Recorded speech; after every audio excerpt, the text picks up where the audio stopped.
ligtas na paglalakbay.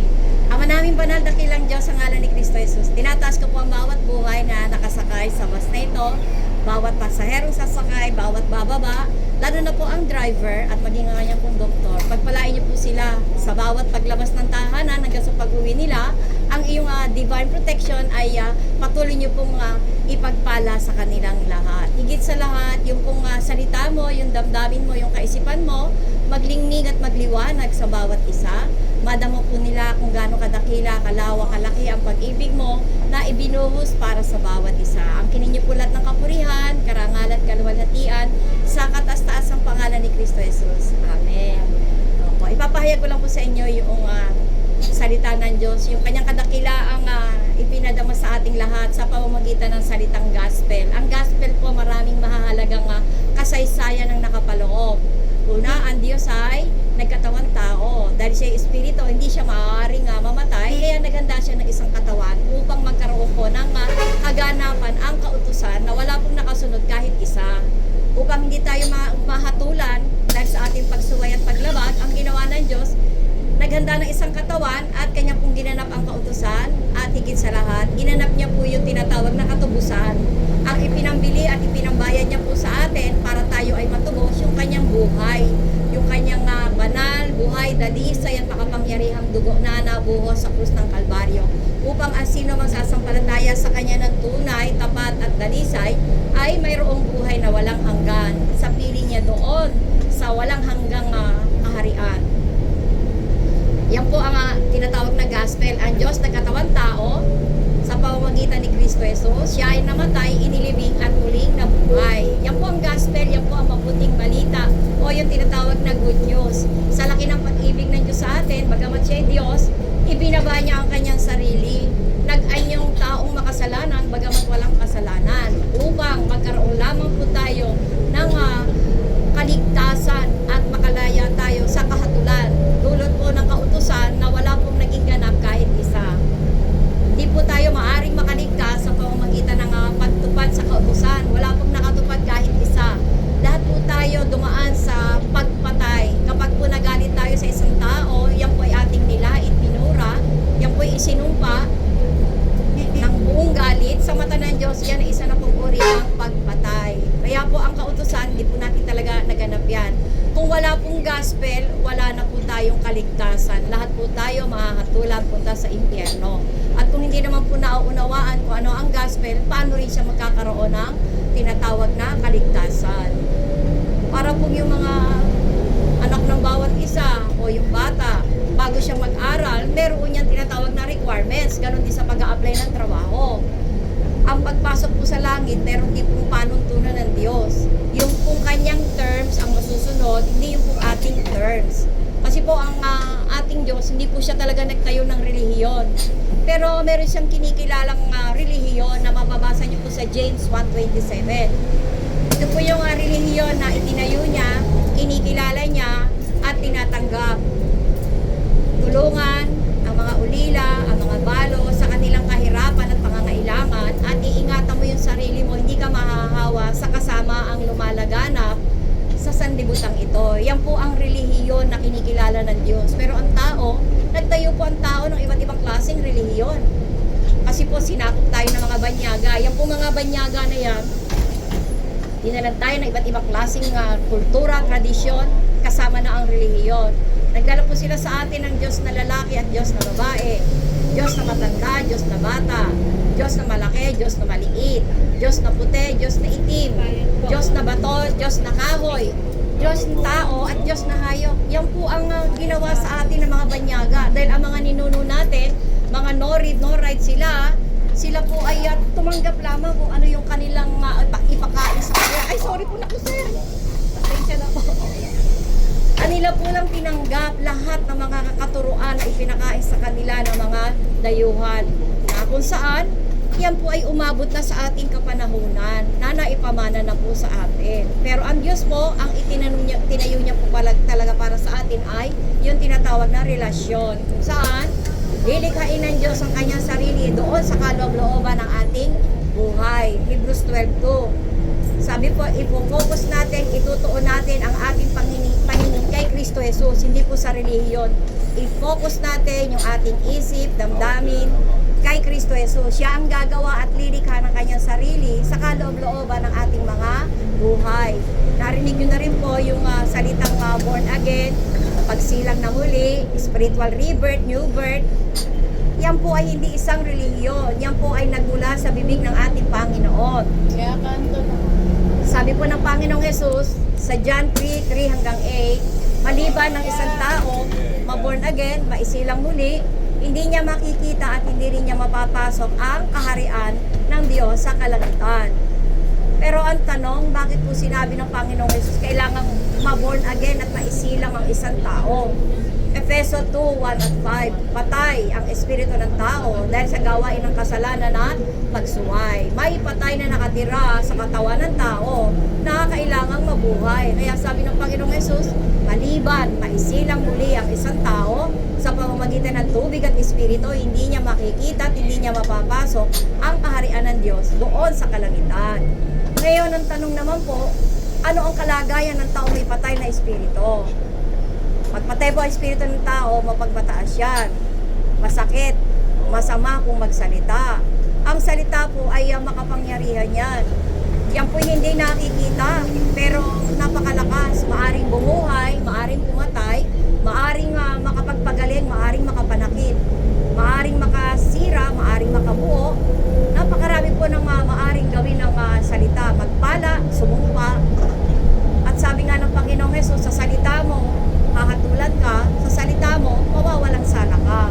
Kaya po talaga kailangan mag-iingat po tayo sa ating mga salita dahil ang salita po, magdadala po ng buhay, magdadala ng kamatayan sa tao kung ito ay ilalabas ng isang tao nang walang ingat sa kanyang bibig. Maganda po kung magpapala dahil kasang-ayon po ang Diyos niya. Kaya po yung mga tao may patay na espiritu, yung mga ayaw magpatawad, tapos na yung eksena o karanasan, tumanda na, hindi niya pa rin makalimutan dahil siya ay alipin ng hinanakit, pait, galit at sama ng loob. Kaya po napakahalaga po na talagang mabatid niyo po ang kalooban ng Diyos. Kapag daw po hindi nagpatawad ang tao, sabi ng Panginoon, siya po ay hindi rin patatawarin ng ating Panginoon. Mahalaga po magpatawad talaga. Bakit? Para sa iyong kapakanan, para sa iyong kapayapaan. Pag po ang tao may galit, may hinanakit, may pait at sama ng loob, wala po siyang kapayapaan. Lagi po siyang magugulo. Hindi po siya magkakaroon ng katahimikan dahil lagi po siyang nagagalit. Kaya po mahalaga po talaga na atin po alamin kung ano ang sinasabi ng salita ng Diyos. Dahil napakalaki po ng pag-ibig ng Diyos para sa bawat isa. Nais niya na yung patay na espiritu sa loob ng katawan ng tao magkaroon ng buhay. Yung po mga lapastangan sa magulang. Magulang na sa kanila ay nagpala, kumalinga. Nung sila ay mga makapagtapos na sa kanilang mga pag-aaral, mga nagkatrabaho, yung magulang na kumupkup sa kanila ay ayaw na nilang kupkupin, ayaw nang tulungan, lalo na kapag nagkaasawa na. Yung iba nakapang-ibang bansa pa, na ang magulang hindi nakasama sa kanilang mga pangarap. Tandaan niyo po ang unang utos na may kasamang pangako ay igalang mo yung mga magulang upang ang buhay mo ay humaba at ikaw ay mapabuti. Kaya kung may magulang ka, lahat ng magagawa mong mga kaparaanan upang siya ay mahalin, ipakita mo na. Kasi kapag pumikit na ang mata niyan, kahit magdala ka pa ng bulaklak araw-araw, hindi na niya yan makikita. Ngayon po ang panahon upang ipadama mo at ipakita ang pagmamahal mo sa iyong mga magulang. Kung may magulang ka pa, ang ating pong itanin, aanihin natin. Naging mabuti ka sa magulang mo, pagpapalain ka ng Diyos. Yan po ay mula sa salita ng Diyos. Yung pong mga tao na mabisyo. Sabi po ng 1 Corinthians 3:16, ang katawan ng tao, templo, tirahan, tahanan, sisidlan ng banal na espiritu. Sino mang magwasak dyan, sabi ng Diyos, wawasakin niya. Mababasa niyo po yan, 1 Corinthians 3:16. Kaya po ang isang tao, pag siya naglasing ng naglasing, magkakasakit siya, masisira ang kanyang katawan, mawawasak siya. Pagka naman po siya nagsigarilyo, maluluto sa usok yung baga niya, titigas ang baga niya, magkakasakit siya, masisira siya, mawawasak ang katawan niya. Kung magdroga naman siya, liliit ang utak niya, marami siyang gagawing kamalian at kasalanan, masisira ang katawan niya, mawawasak siya. Yung pong mga salaswa, may asawa na, ngunit nagpatukso pa. Tandaan niyo po, kapag ka may tukso, yan po ay gawain ni Diablo upang wasakin ka, wasakin ang asawa mo, wasakin ang mga anak mo, wasakin ang pamilya na itinayo mo. Ang ginawa po ng pag-iisa o kovenantipan ng isang mag-asawa, babae o lalaki, ay ginawa nila sa harapan ng Diyos. Kaya dapat maging matapat ang isa't isa sa kanilang relasyon. Isa lang po ang lasa ng babae, isa lang din ang lasa ng lalaki. Maging tapat kayo sa mga partner ninyo upang isang araw, yung mga anak nyo, masabi nila napakapalad nila, kayo ang kanilang naging magulang, makita nila magandang halimbawa kayo sa inyong pamilya. Nagtayo kayo ng pamilya, mahalin nyo na yan. Pinili mo na ang mabuti, itodo mo na, huwag ka nang magtitira ng kahit konti pa para sama-sama. Ulitin ko po, pinili mo na ang mabuti, itodo mo na. Huwag ka nang magtitira pa ng kahit konti para sa masama. Napakarami pong kalagayan ng tao na may patay na espiritu. Yung mga mainggitin, yung mga siloso-silosa, yung mga mapanira, mapagawa ng kwento na hindi totoo, yung mga maibigin sa pera. Hindi naman masama ang pera, ngunit yung love of money, yan po ang ugat ng lahat ng uri ng kasamaan. Dahil magiging kuripot siya, magiging maramot siya, lahat ay kukwentahin niya. Yung mga manluloko, mandaraya, nakita po natin, ang dami mga scammers, spammers, na kung saan nabubuhay sila sa panluloko. Kahit mga professional na sila ay gumagawa ng ganyang uri ng kasamaan. Kaya po napakahalaga po na mayroon pong banal na takot ang isang tao sa Diyos para mabatid niya may Diyos na nakakakita sa lahat ng kanyang ginagawa. Ang dami pong kalagayan ng tao may patay na espiritu. Ang tanong, paano mabubuhay ang espiritu ng taong patay na nasa loob ng kanyang katawan? Pupunta ka po sa salita ng Diyos dahil ang salita ng Diyos ay buhay, humihinga, tumitibok, pumipintig sa kaloob-looban ng buhay ng tao. Mabisa, matalas kaysa anumang tabak na may magkabilay talim. Tumatago sa paghihiwalay ng kaluluwa at espiritu ng mga kasukasuan at utak sa buto, nakakaalam, nakakatalastas sa mga iniisip, binabalak, sa mga sinasabi ng tao. Wala po tayong maikukubli sa Diyos. Lahat po hayag lantad sa kanyang paningin at isang araw pagdating natin sa ating mga hangganan, tayo ay magbibigay sulit sa Kanya. Ang transaksyon po ng Diyos para sa ating lahat dito lang sa lupa. Kapag ka namatay na pong isang tao, wala nang transaksyon dahil ang pinaglalabanan, yung pong espiritong nakatira sa loob ng kanyang katawan. Ang salita pong born again o pagsilang na muli, yan po ay hindi gawain ng tao, kaya hindi po yan isang relihiyon. Yan po ay gawain ng banal na espiritu sa pamamagitan ng kanyang personal encounter sa bawat isa, sa pamamagitan ng salita ni Kristo na iyong mababasa sa kasulatan.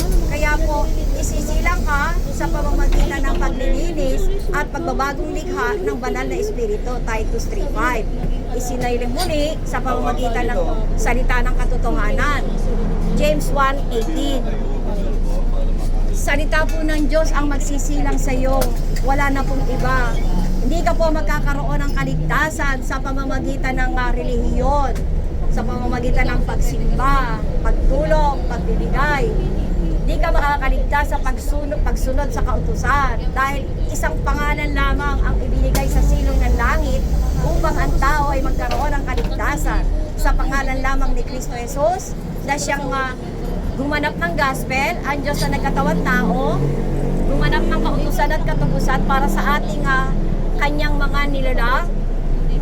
Siya ay namatay, inilibing at muling nabuhay. Yan po ang gospel, wala na po ibang gospel, yan lang po ang kaligtasan. Kailangan mo pong maunawaan at mabatid ano ang gospel.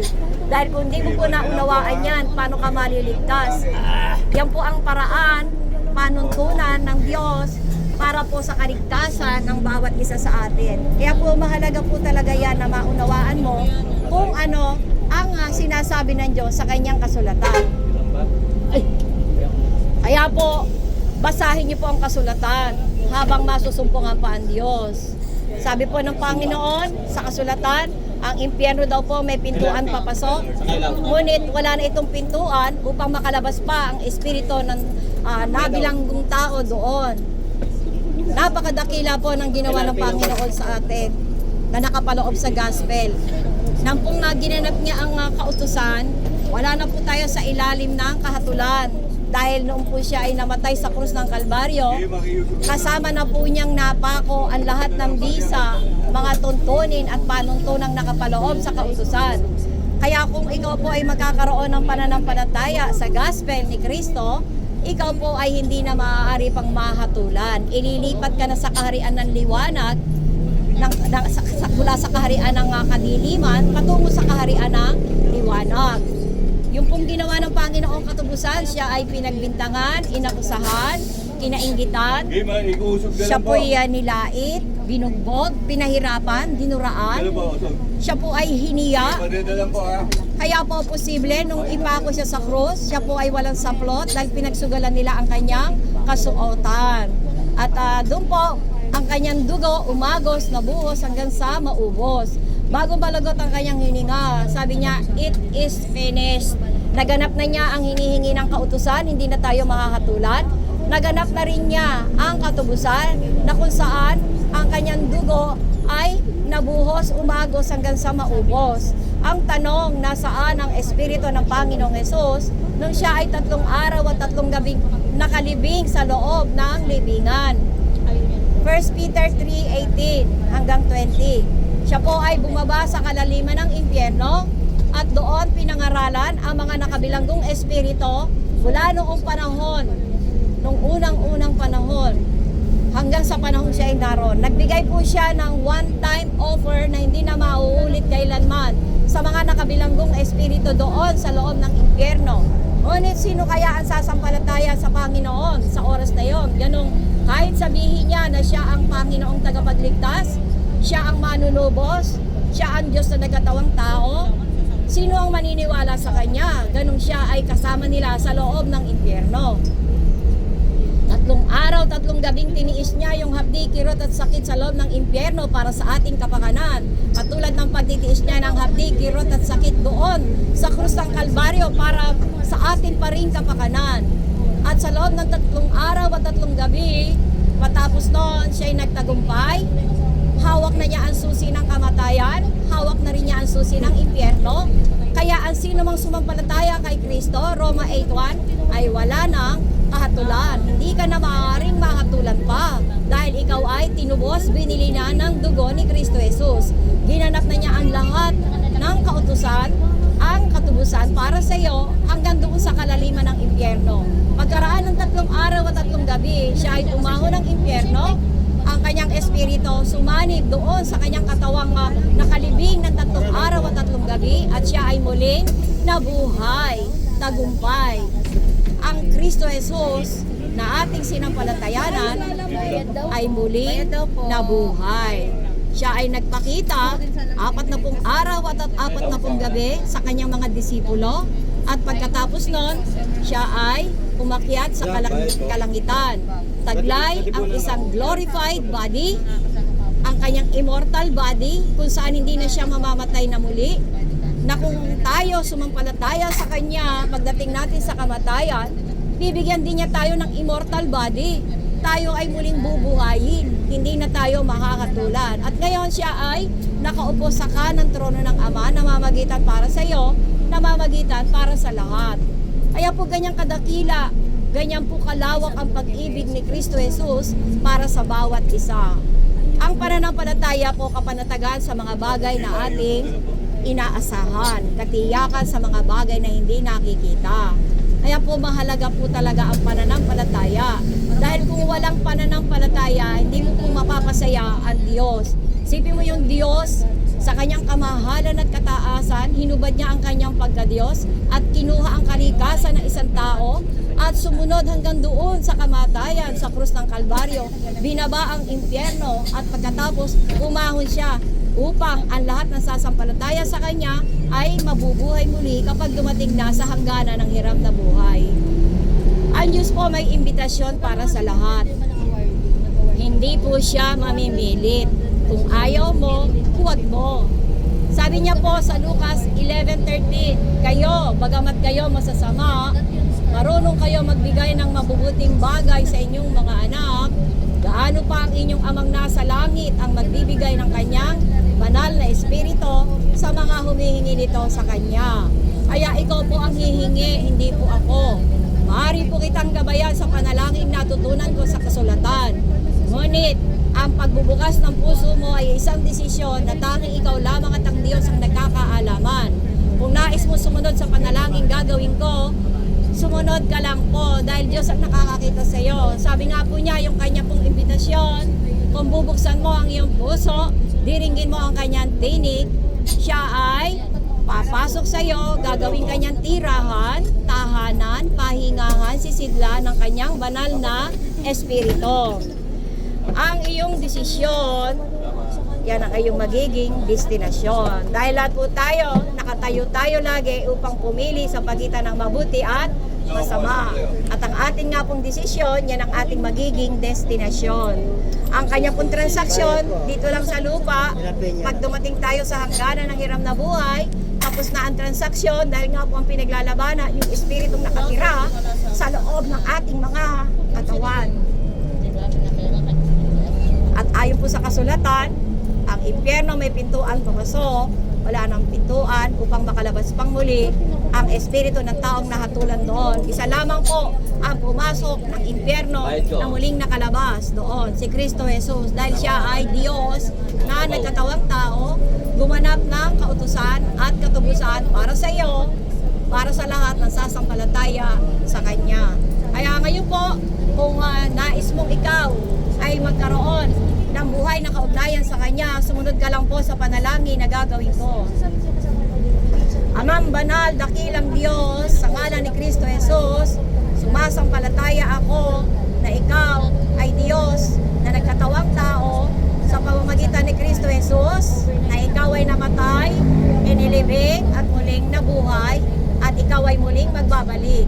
Sumasampalataya ako na kailangan ko ang iyong kahabagan, ang iyong kapatawaran, ang iyong kaligtasan, lalo na ang iyong kapangyarihan upang ang pangalan ko ma-register sa Book of Life, na ikaw lang ang may kakayanan upang ma-register ang pangalan ko doon. Kahabagan mo pong kilalanin ako at i-register ang pangalan ko sa Book of Life upang pagdating ko sa hangganan ng hiram na buhay, mayroon akong buhay na walang hanggan sa piling mo. Ako po ay kumikilala sa aking mga kasamaan at kasalanan. Kaya humihingi po ako sa iyo ng kapatawaran at itinatakwil ko lahat ng kasamaan at kasalanang nagawa ko laban sa iyo, laban sa aking kapwa, laban sa aking sarili. Patawarin mo po ako, Ama, at ako'y hugasan mo, linisin ng buhay, dalisay at makapangyarihang dugo ni Kristo Jesus na nabuhos sa krus ng Kalbaryo upang si Kristo Jesus na ang makita mo sa loob ng buhay ko at hindi na ang aking mga karumihan at mga kasalanan. Salamat po, Ama, at kayo naman po binubuksan ko sa iyo ang aking puso. Ako po ay iyong sakupin. Ako po ay iyong pagyamanin, paunlarin. Ako po ay iyong turo ang bilangin ang araw ng aking buhay. Ako po ay iyong ingatan ng iyong pag-ibig at katotohanan. Gawin mo akong kaharian, sisidlan ng iyong banal na espiritu at ipinapahayag ko mula ngayon hanggang sa huling hininga ng aking buhay. Ikaw na ang hari at Panginoon na masusunod sa buhay ko. Gabayan mo po ako, dalhin mo po ako sa iyong layunin upang ito ay magkaroon ng katuparan sa hiram na buhay na ipinagkaloob mo sa akin. Salamat po, Ama, at angkinin mo po lahat ng kapurihan, karangalan at kalwalhatian sa buhay ko, kasama na ang mga mahal ko sa buhay, sa kataas-taasang pangalan ni Kristo Jesus, sa pakikiisa ng banal na Espiritu. Amen. God bless po sa iyo kung nagbukas ka ng puso mo para sa Diyos. Kayo na po ang nagkakaalaman yan kung ano ang nagkaroon ng kaugnayan sa Kanya ang iyong espiritu. Kumakain ka ng 3 beses, baka hanggang 7 beses pa isang araw. para ikaw ay lumakas, sumigla, at magkaroon ng malusog na katawan. Ang espiritu mo na nakatira sa loob ng iyong katawan, kailangan mo ring pakainin yan araw-araw. Ang pagkain yan, salita ni Kristo na nasa kasulatan. Maaaring sabihin mo, yan naman Biblia, gawa lang ng tao. Tama ka, gawa lang ng tao yan. Pero ito po ang tingnan mo. Kung meron kang ballpen, yung ballpen na yan, hindi yan magsusulat ng gusto niya. Kailangan hawakan mo yan para kung ano ang laman ng kaisipan mo, yan ang isusulat ng ballpen. Ganyan po ang ginawa ng Diyos na buhay sa mga tao. Kanyang pinuspos, kinasihan ng kanyang banal na espiritu upang maisulat ang anumang nasa kanyang kaisipan, damdamin, at mga hangarin at naisin para sa tao. Kaya po yung pananampalataya na yan ay mahalaga sa ngalan ng salitang gospel tungo sa buhay na walang hanggan. Kaya po, may download po sa Google Play, Audio Bible, kung saan may mga libre naman, pipindutin mo lang. Kahit nakaupo ka, maglagay ka lang ng earphone, mafifeed ang espiritu mo. Kailangan lumakas, lumago, lumaki ang kapangyarihan at iyong pananampalataya kay Kristo Jesus. Kaya po, pagpalain ka ng Diyos na buhay sa iyong nakikinig. Sabi nga po niya, darating ang panahon na ang mga patay ang espiritu, maririnig ang kanyang tinig, at ang sino mang makinig sa kanyang tinig, magkakaroon ng buhay ang kanyang espiritong patay. Dahil isasanib ni Kristo Jesus yung kanyang banal na espiritu sa espiritong nakatira sa loob ng katawan ng tao upang magkaroon ng kaugnayan sa kanya. Manalangin po ako sa inyo. Amang banal dakilang Diyos, sa ngalan ni Kristo Jesus, pagpalain niyo po ang bawat buhay na nakasakay dito, sumasakay, bumababa sa araw-araw. Yung pong kaalaman tungkol sa iyong gospel ng kaligtasan para sa bawat isa upang makaligtas sa kahatulan at magkaroon ng katubusan, ibaon mo ng malalim sa kanilang mga puso't kaisipan upang hindi maagaw, manakaw ng iyong kalaban. Ingatan niyo po ang bawat buhay ng iyong pag-ibig at katotohanan. Likhaan mo po sila ng pusong dalisay at isang matatag na espiritu upang magkaroon ng kaganapan at katuparan ang hangarin mo sa bawat isa. Nasasaliksik niyo po ang kanilang mga buhay. Alam mo ang kanilang mga karanasang pinagdadaanan. Pagpalain niyo po yung mga nangangailangan ng tulong na pinansyal.